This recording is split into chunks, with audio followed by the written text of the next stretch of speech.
Hey guys, Zach Love with Love Customs, owner, operator, CEO, whatever you want to call me, and I'm Thomas from Love Customs, shop marketing manager, manager, wiring specialist. I'm learning a bunch of other cool things and all resident around good clown. guy. Um, anyway, so we're here at the Heritage Arch Tattoo Show. It's kind of a different event for us. We've never done anything like this before. We usually just stick to our lane with the hot rods and, show cars and things like that. And, we were invited out this year as a exhibitor, I guess you would say, just to be here, just to add some ambiance to the show. And, it's actually kind of a cool event. We thought it was just going to be all specifically tattoo related. And what we found out when we got here is it's just a bunch of artists. Yeah. It's a bunch of artists like us that just have different crafts, different things. And, I mean, it's everything from like taxidermy to painting to tattooing yeah, to there's other beautiful trucks. artwork. I mean, paintings all over the place. There's a lady over there that builds the coolest custom lamps you've ever seen in your life. There's even a barber up there. And we both got edged up and cleaned up, day one of this thing. So, it's really a cool event. It brings out a lot of different people, a lot of different things that we're not used to in our world. And, I thought it would be a good opportunity to talk about the art. Yeah. Cause at the end of the day, What we do is art. Our art. Yeah, it's how we express ourselves. It's the things that we're into. And, I just think it's really, really cool to be able to surround yourself around other artists that you just have a different medium. Some people use paintbrushes, some people use tattoo guns, some people use grinders, welders, sanding blocks, paint guns, whatever it is, everybody's got their own thing, and I think that, this was just a good opportunity to talk about that a little bit. So first thing I want to ask Thomas is we just talked about how this is all art. This is all our art. So what's your art? Where'd you get started, in your creative, I guess you would say, journey? So I've got like portfolios of all of my school days of just things I would draw for art class or things I would just draw for friends or whatever it was. And, I started designing actually tattoos for some of my older friends and their parents. Yeah. And they would go and get them tattooed on it. And I'll tell you a story later about a tattoo that I don't know if I want to hear that. that this lady put on her. But, then it moved on to like, I met a guy, not 5 years ago, and he was like, here's some paint stuff, dude, try it. So I tried it and I made some beautiful stuff. I've even been able to sell some stuff and I partnered up with a grief counseling camp and did a bunch of work for people that had lost loved ones. And that brought a lot of passion for it to me. And then now I guess my art now is, making cars, wiring harnesses beautiful and,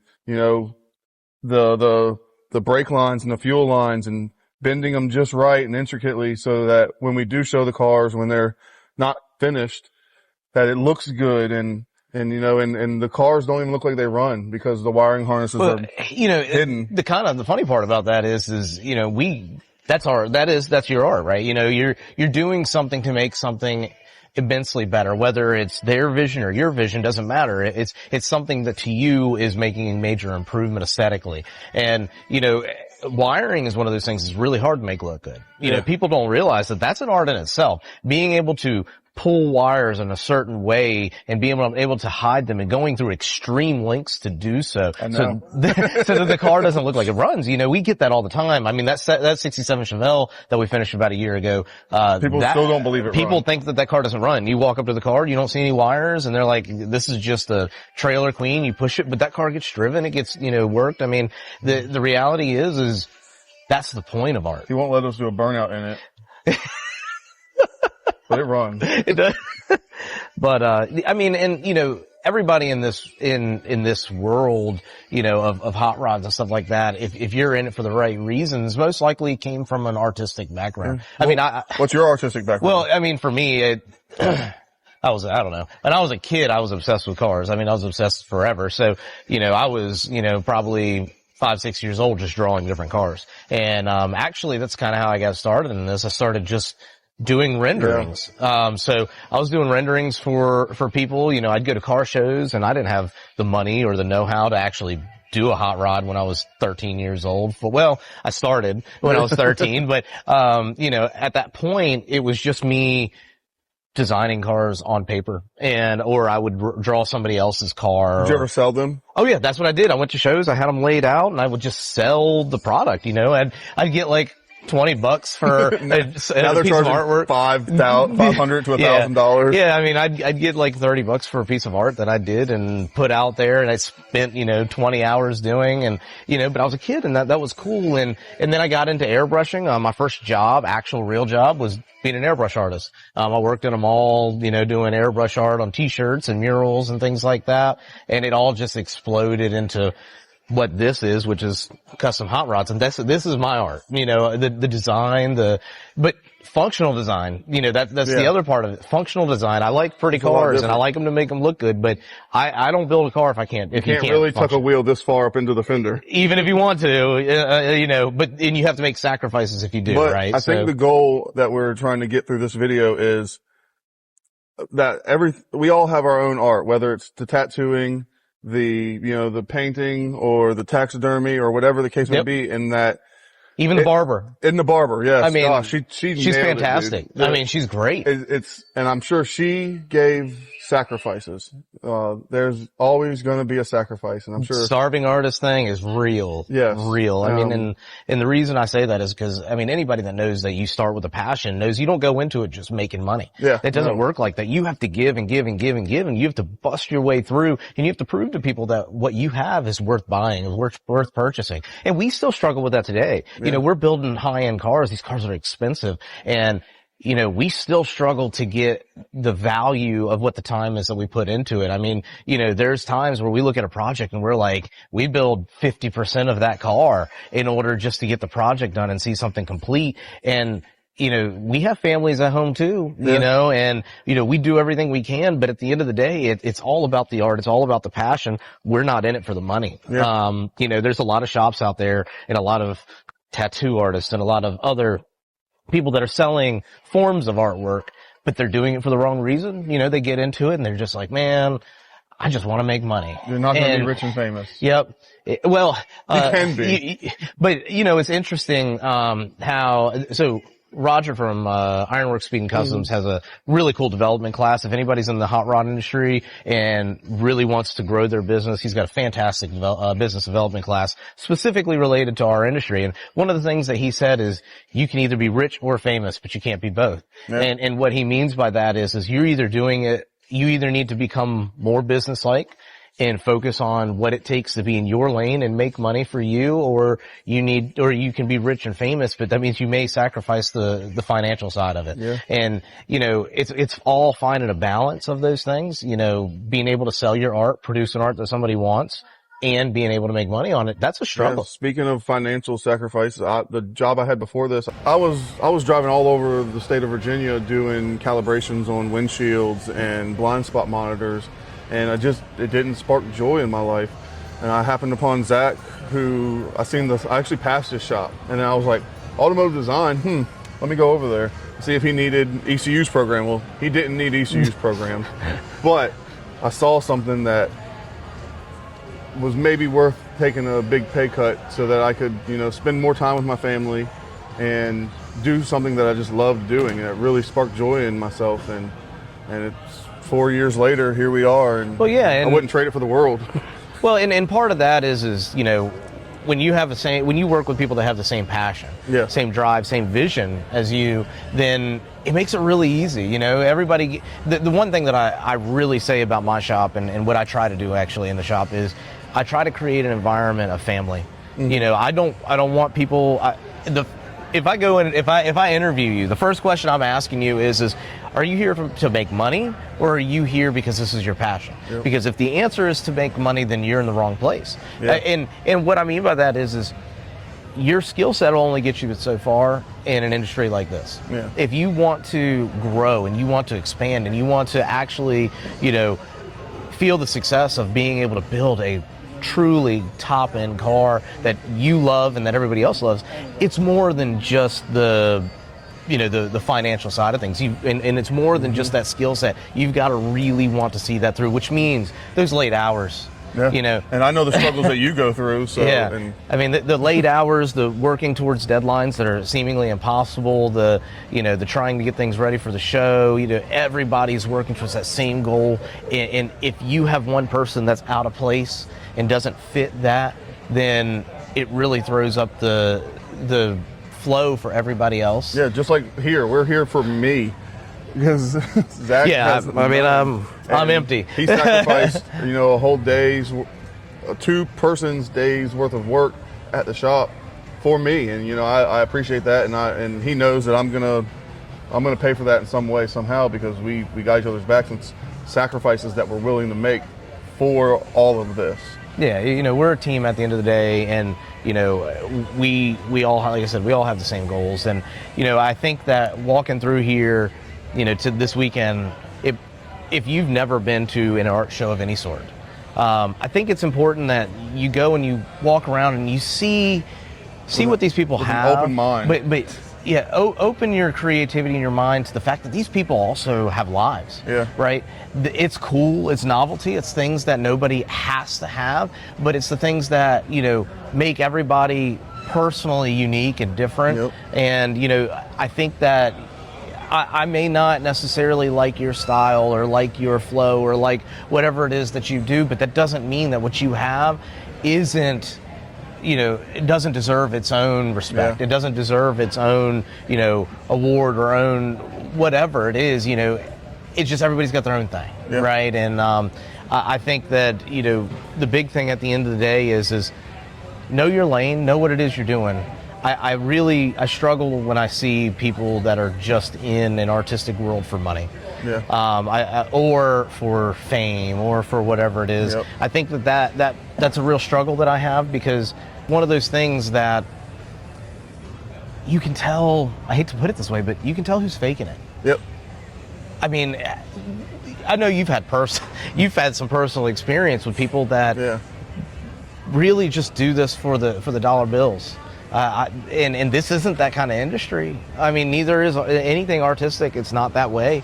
I know of shops out there that have $1 million facilities because they have all the financial backing in the world, and they have every piece of equipment, they have every gadget, every shiny thing. And don't get me wrong, that's great. That's an awesome way to have your business. It draws people in, but if you don't have that, your work needs to speak for itself. Exactly. If you don't have that backing, your work should get you there. And I know for me, it's from the opposite side, right? I came from nothing. I started literally, dirt floor in the middle of nowhere. And, we've built this business up to where it is. And we don't have all the bells and whistles and gadgets that I would love to have, because every day is a struggle to come to the next step, to get the next thing to help us go forward. Yep. And you just see these people that have all this money and all this backing that waste a lot of that, because they don't have a vision. Yeah. And you can see it. You can see some of the baddest cars in the world get built, as far as, with the equipment and with the money and with all those things, but they just don't hit. They don't have that. They don't have that look. They don't have that style. They don't have that. Because not everybody that's working on it's passionate. They're, quote unquote, passionate about it. They're just. They're skilled laborers. They're skilled laborers, and they're just there to make a paycheck and go home. Like, I can't even count. I stopped counting, actually. I used to collect comp time, and I stopped counting it because I know Zach has my back, and he knows I have his back, and if I need something and he can do it, he does it, and he knows I'm gonna be there on our days off, and if I need to bring the family up there, then we're gonna bring the family up there. We're gonna be at these shows for a week at a time or a whole weekend, and props to my wife and kids. They understand and they put up with it, and I trust that they've nailed down the homestead so that we can go and do these things. Like I said, sacrifices. Yeah, and I mean, it's for us though. When we're in the shop, we understand that there's a level of acceptability in our work, and what I mean by that is there's no. If it's not done, it's not done. Yep. Right. If it's not right, it's not right. If it doesn't have this look, if no one's going to see, I used to get that all the time. Me and my dad used to get in arguments all the time. No one's going to see. No one's going to see it. I'm like, I don't care. It's not about who's going to see it. It's about knowing that at the end of the day, when it's done, I know that it's right? And I know that my customer is going to know that it's right, and they're going to be happy with it. They're going to have that finished product that really makes them happy and know that they got their money's worth, right? And we go above and beyond for our customers, and that's our art, right? That's our passion. So that being said, I encourage anybody who wants to have a car built, wants to have a painting commissioned, or a tattoo commissioned, or anything that is going to require the person that's doing it for you to have some creativity and some creative license, and have hours upon hours of time and energy invested in it. I encourage you to think about it a little differently, to approach them with the understanding that, yes, you don't need it, but this is their livelihood. I know, because it's something you don't need, you don't necessarily want to spend all the money on it. You don't necessarily think it's worth as much as that car or that house that you feel like you need to do. But, if you go out and you're spending $200 on a pair of Nikes, somebody worked hard. Somebody else is working hard to provide that same quality on something else. That's mass produced. They can give you that at a $200 cost. But if you needed those pair of Nikes hand built from a guy sitting over here, that might be a $1,500 pair of shoes, right? So the point is these people are really putting a lot of effort into it. The same way we do our cars. We get thousands of hours in these cars. I mean, but you have no idea the amount of hours that are spent making parts lists. For a car, parts list, or figuring out which fluids are going to harm the '67 Belvedere Superstock that that have to match up to the way the fluids were back then, and keep it original. Or hey, I want to build this custom spoiler on this car. How do we want it to look? And then you spend hours and hours and hours and tape, cardboard, design, standing back, moving the car around. That it's not, you're not physically creating the final product, but it's the design, that effort that goes into it that really takes a lot of time that people overlook, and I think that as an artist, we get frustrated with that because people just don't seem to understand that process, right? So it's a back and forth, it's a learning as you go process. And, I just really encourage everybody to open their eyes. When you're dealing with an artist, you're dealing with somebody who's creating something for you, even if it's a home builder, even if it's your landscaper, even if it's, you're getting something taxidermied. The reality is that all these things have a skill set, they have a passion behind them.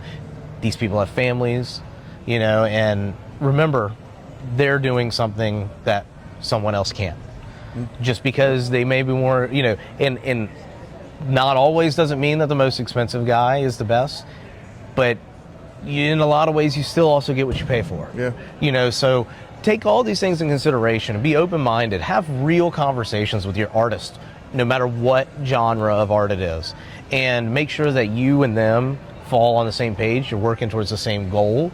And I really think that if we could do anything, it's just a PSA, this is more of a PSA to anybody who is looking to have any type of art done.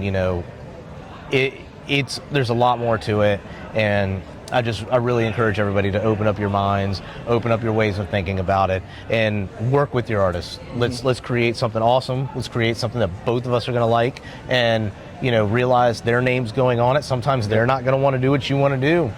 That's a hard one. That's tough. A real hard conversation to have sometimes. Hey, that ain't going to look good. Like John and his steering wheel. Yep. Like John and his steering wheel. But got you, John.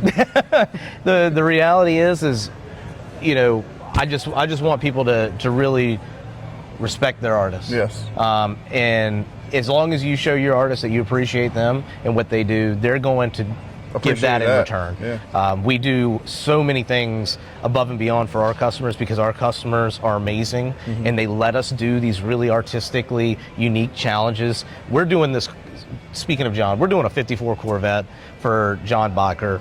He's the one who we built that 50 Suburban for. That car is a work of art. It's amazing. It is so far above and beyond that. Honestly, it's indescribable for me. You just have to see it. You can see how many hours I have just in the bulkhead triangle that we're going to use. That's just the mold. It's just a mold for the fiberglass. Yes. And that's where amazing customers like John come in to make it worth it, because John knows after the Suburban, after he saw the hours that went into the Suburban, he knows how many hours go into this, and he knows what that finished product's going to be. Yeah. And he's allowing us to put our twist on this 54 Corvette. And as an artist, it's like, you need customers like that. That can trust you. That can trust you to do something so unique and so different and expensive. And, you know, all I got to say is props to John, because I mean, honestly, you know, it takes customers like that to get us to that level. Same thing with Marty. We've got several projects we're doing for Marty, and Marty always likes to go above and beyond. And it's just really cool. And when you have that relationship with your customers, Jeff Snyder is one of those too, man. Jeff, he lets us do some things, you know, his car, we aren't doing full builds for him necessarily, but he just lets us have our creativity with his cars, you know, and lets us have fun with it. So when you have customers like that, it really makes life easier for everybody. We can sacrifice time, we can sacrifice money, we can sacrifice these things when we know that the person that we're doing it for is going to appreciate it at the end of the day. So with all that being said, you know, if you get anything from this, you know, trust your artists. If you trust them to do your work, trust them in their brains and their ideas and their critical thinking, and trust their creativity, and, you know, give them a break. We're all trying real hard.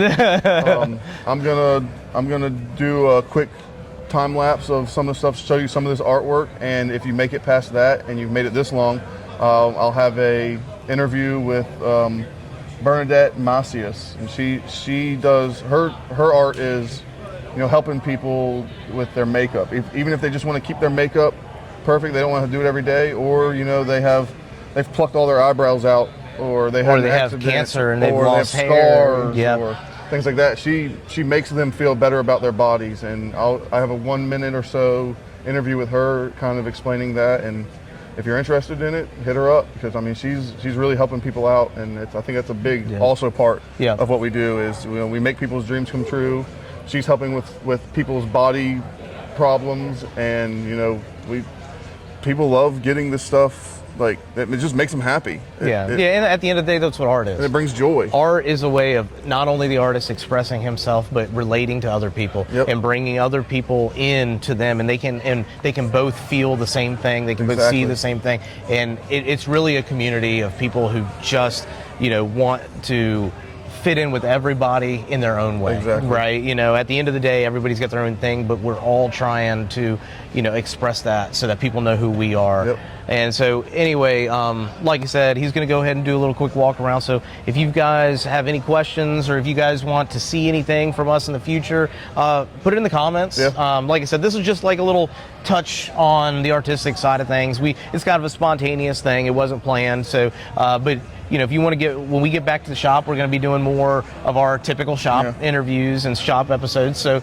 if you have anything you really want to see, or you want us to talk about, whether it's projects in the shop, John's Corvette, you know, whatever it is, reach out to us in the comments, like, subscribe, hit the bell, follow us, message us on Facebook, whatever it is, reach out to us, and we'll try to get those answers for you. So see you later, guys. Yeah, see you later.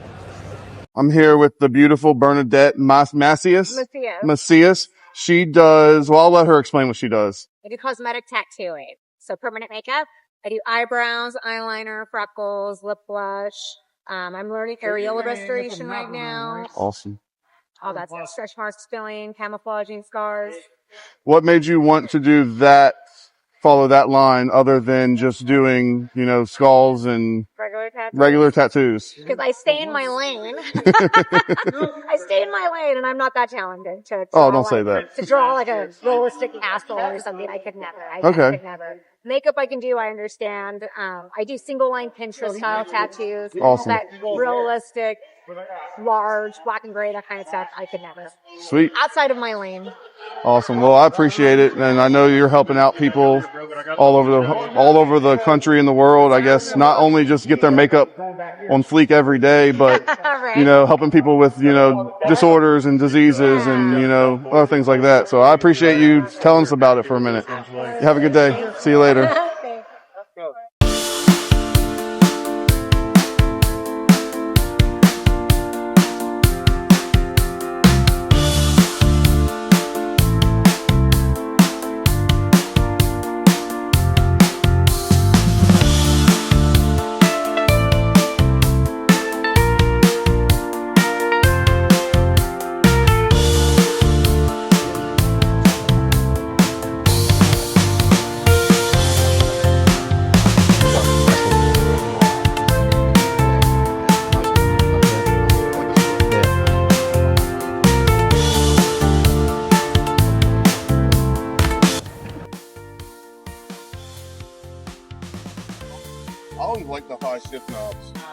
Oh yeah. Especially in a hot rod, rat rod, you know, that's the only way to go. You know, it's funny. People are used to seeing us doing high-end, custom, you know, really shiny stuff, but man, my passion's really in this. I love it. I love the patina truck. I peeped underneath of it. It's got a fresh LS in it. Yeah, that's my style all over it. So I take a size 65, 66. Sick. I didn't see this. Me neither.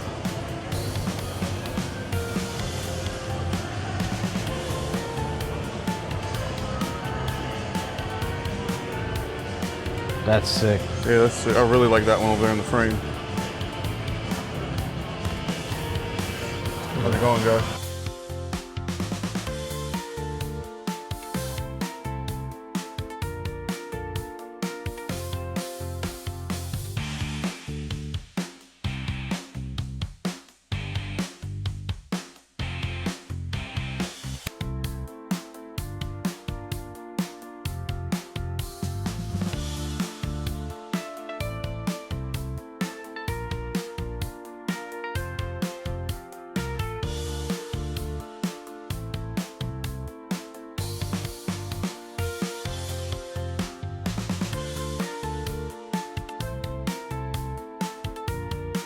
Yeah.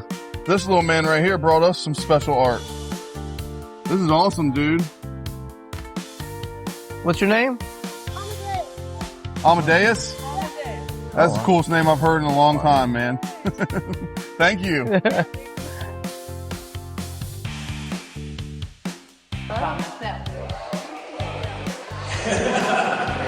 Say hi, Bobby. Bobby makes these awesome lamps.